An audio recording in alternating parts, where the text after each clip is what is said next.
অনুপ্রেরণীয় শিক্ষণীয় একটি গল্প। একদা এক গ্রামে থাকতো প্রতিবেশী রমেশ ও সুরেশ।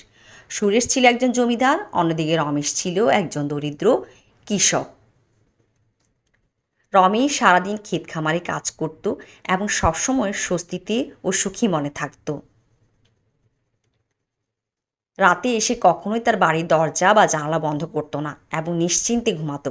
তার কাছে টাকা ছিল না, তবুও সে সুখী এবং শান্তিতে জীবনযাপন করত।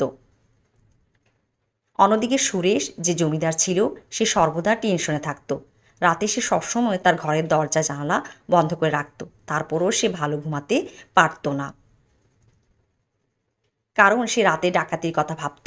সে সবসময় চিন্তা করত যে কেউ তার বাড়িতে ঢুকিয়ে তার সমস্ত টাকা চুরি করবে। সুরেশ রমেশের শান্তিময় জীবনের জন্য তাকে ঈর্ষা করত। তাই একদিন সুরেশ রমেশকে ডেকে নগদ টাকা ভর্তি একটি ব্যাগ দিয়ে বলল, বন্ধু, আমার প্রচুর সম্পদ আছে, আমি দেখেছি যে তুমি গরিব, তাই আমি তোমাকে সাহায্য করতে চাই। অনুগ্রহ করে এই টাকাগুলো রাখো এবং স্বাচ্ছন্দ্যে জীবন কাটাও।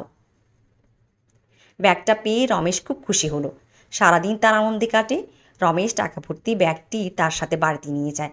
রাতে রমেশ যথারীতি ঘুমাতে গেলেও আজ সে ঘুমাতে পারল না। তাই সে উঠে তার ঘরের সব দরজা জানলা বন্ধ করে আবার ঘুমানোর চেষ্টা করল।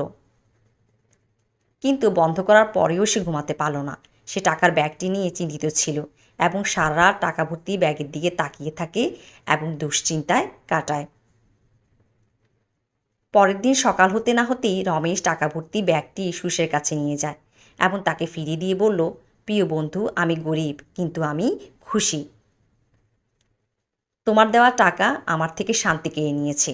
অনুগ্রহ করে ভুল বুঝবে না, তোমার টাকাগুলো ফেরত নাও।